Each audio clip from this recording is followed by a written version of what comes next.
I told my fiancé my darkest secret before our wedding, and he disappeared. Days later, my parents blamed him for delaying the wedding, forcing me to confess. Welcome to my YouTube channel. Today, we have a story where the main character faces a challenging situation, a situation that many of us might relate to. Have you ever been in a moment where you felt lost or uncertain about the future? Well, this story might just resonate with you. Stay tuned until the end to see how the character overcomes the struggles, and maybe you'll find some inspiration for your own life. And if you enjoy this story, please consider subscribing to the channel. Your support keeps me motivated to bring more great stories to you. I never thought the truth would come out this way. The air was thick, filled with the kind of tension you can almost taste, like the sour bite of regret hanging in the room. I was staring at the man I loved, the one I had hoped would stand by me forever. His name was Adam, and until recently he was everything I dreamed of. But I knew something that I couldn't hide any longer. A truth so dark that every moment of my life seemed to crawl under the weight of it. But maybe it was time. Maybe it was time to set everything free. I took a deep breath and locked my eyes on his, my hands trembling slightly in my lap. My heart was racing, but I had to be strong. I had to tell him everything. Adam deserved the truth, no matter how much it would hurt him or me. Adam, I started, my voice barely above a whisper. He looked up, his deep blue eyes meeting mine, full of concern. There's something I need to tell you, something from my past that I haven't shared. It's hard for me to even speak it out loud, but I can't marry you until you know. He raised an eyebrow, looking puzzled, and I could see the wheels turning in his mind. Was he thinking I was having second thoughts about us? Was he afraid I was going to call off the wedding? That wasn't it. What I was about to say would change everything. I took another deep breath, steadying myself. I've done things, Adam. Things I'm not proud of. I've hurt people. I hurt myself. I used to be someone you wouldn't even recognize. Adam's face paled. His eyes narrowed as if searching for some kind of joke in my words. But I wasn't joking. He could tell I wasn't. I could see the way he shifted uncomfortably in his chair, his fingers rubbing together nervously. "What are you talking about?" he asked, his voice soft, almost afraid. My stomach churned. "Before I met you, I was lost. I turned to drugs to numb the pain. I was in a dark place, and I did things I can never undo. I used to be a stripper, Adam. I was paid to dance, to entertain men, and it spiraled into so much more. It was the only way I could survive." The silence was deafening. My words hung in the air like heavy fog. I couldn't bring myself to look at him, to see the judgment in his eyes. I didn't know how long we sat there in silence, but when I finally looked up, his face had lost all color. His jaw was clenched, his eyes distant. It was the look of someone trying to understand a truth they could barely process. "I didn't know," he whispered, almost to himself. "I had no idea. But why didn't you tell me sooner? I thought I could leave it behind, Adam. I thought if I never spoke of it, it would disappear. But I can't keep pretending anymore. I owe you the truth." His silence was crushing. I could feel the weight of his unspoken thoughts pressing down on me. I wasn't sure if I had just destroyed everything we had built, or if he would walk out of the door forever. "Take some time," I said, my voice breaking. "I understand if you need space. I'll be here. I'll be waiting for you to decide what you want." But he didn't say anything. Instead, he stood up, walked toward the door, and left without a word. The next few days felt like I was living in a nightmare, a never-ending loop of empty moments. I couldn't eat, I couldn't sleep. I couldn't even remember the last time I had felt truly rested. The silence in my apartment was deafening, and the only noise that pierced through the stillness was the frantic tapping of my fingers on my phone screen. I stared at it for hours on end, as if I could somehow will it to buzz, to light up with a message, with a call. Anything, but it never came. I kept scrolling through my texts, rereading the last one from Adam. It was short, nothing more than a few words. "I need time to think." I had tried to convince myself that I hadn't ruined everything with that confession, but deep down, I knew I had. What kind of man would still want to marry someone like me after hearing the truth? I felt like I was sinking deeper into a pit I couldn't climb out of, drowning in the weight of my own past. The lies I'd told him, the countless hours I spent pretending to be someone I wasn't. The years I had wasted, running from the truth, hiding from myself. I had become someone I never intended to be. Someone cold, detached, someone willing to do anything just to survive. It had started with small compromises, justifying my actions to myself, convincing myself that survival was more important than morals. But then it escalated. The drugs, the nights I would do anything to forget what I had become, the endless cycle of numbness.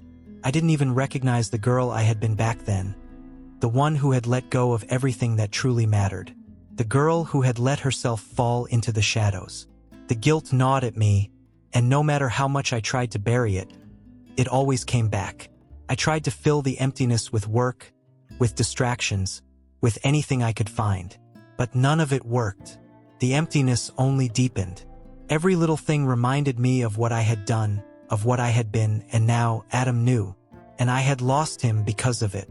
I spent entire days curled up in bed, staring at the ceiling. My phone sat next to me, always within reach, but I couldn't bring myself to pick it up and check it again. The thought of seeing his name pop up made my heart race with hope, only to be crushed by the absence of it. It was like I was waiting for a miracle that would never come.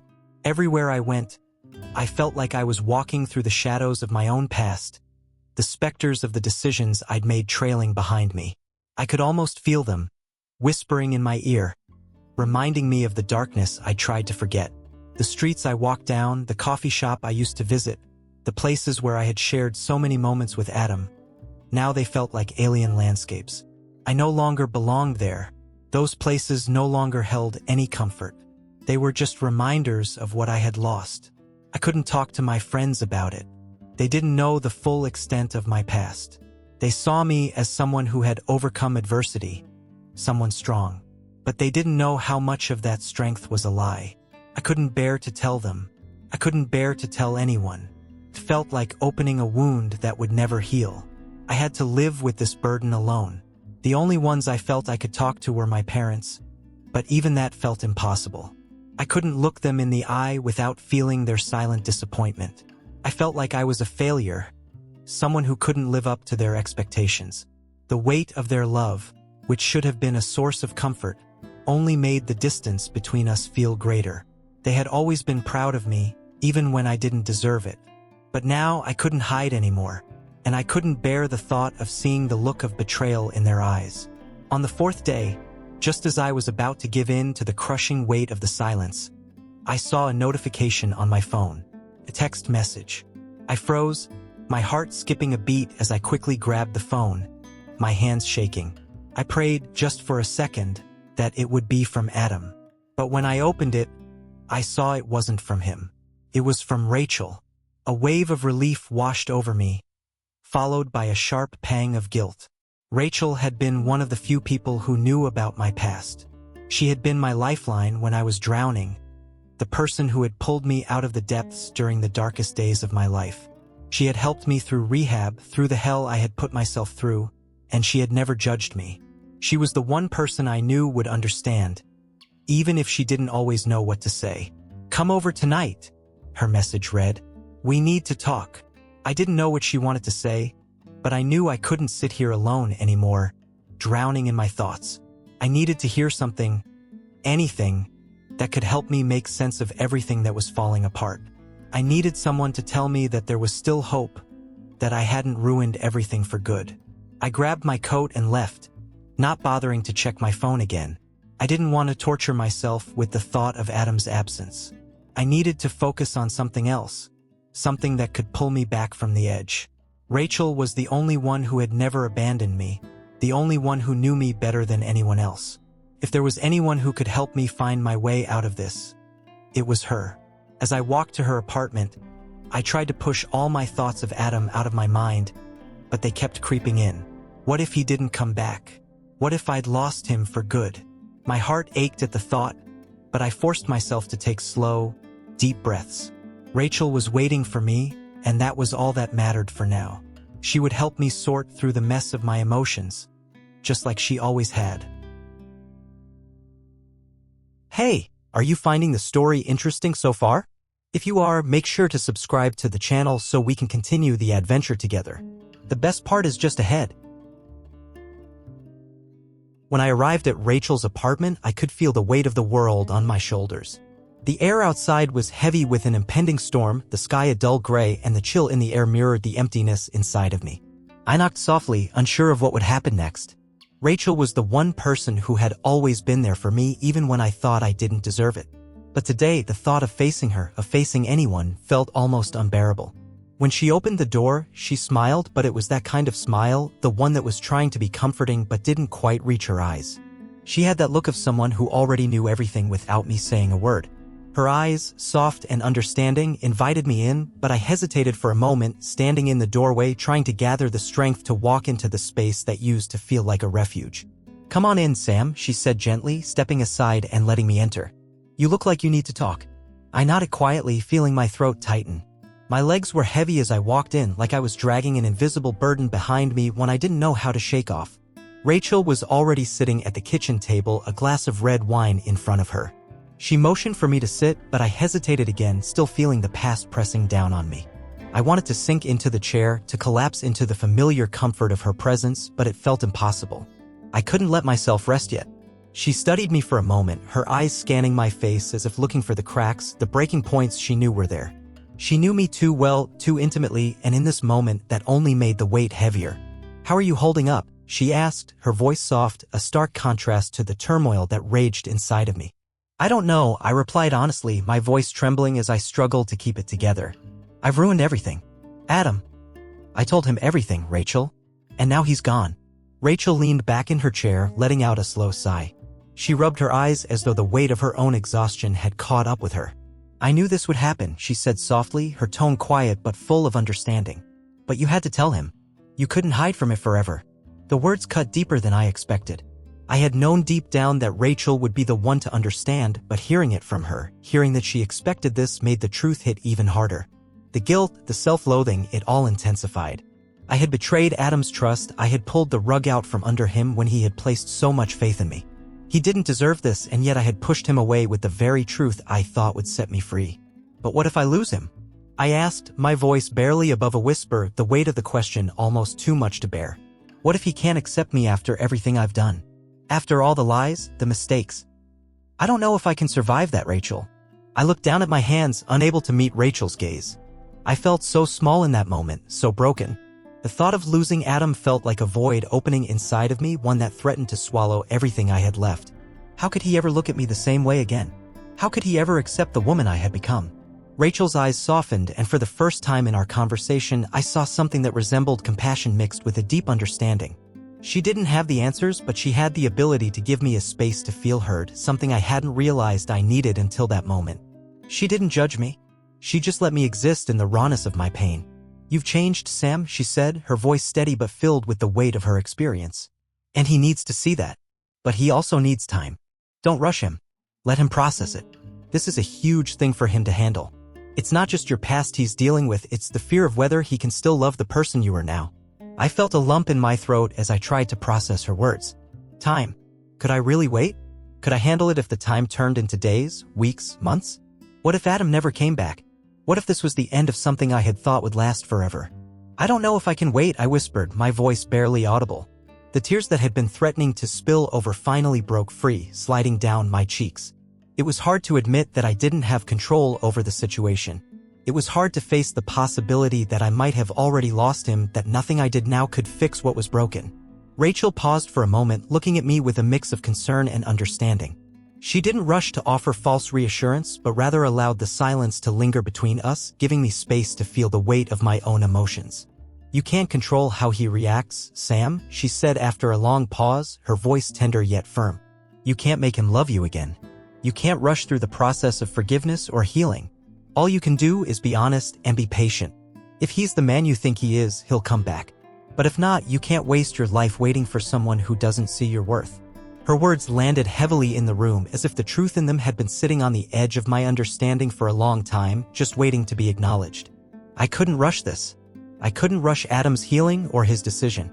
And I couldn't force him to love me again. All I could do was wait, but waiting didn't feel like a passive act. It felt like something that would either save me or tear me apart. Rachel's gaze softened as she reached across the table and placed her hand on mine, her fingers warm against my cold skin. You have to let him go, Sam. For now. Not forever, but for now. You can't keep holding on to him like this. If he's meant to be with you, he'll come back. But if not, then you have to keep living for yourself. You can't live your life in limbo, always waiting for someone else to decide your future. The weight of those words crashed into me. Could I really live for myself? Could I truly let go of Adam, even for just a moment? I wasn't sure I was strong enough. But Rachel was right. I had to stop waiting for someone to give me permission to live my life, to feel whole again. I had to find that on my own. I'll try, I said, the words feeling like a fragile promise, more to myself than to her. But I don't know how to stop missing him. I don't know how to stop wishing that things could go back to how they were.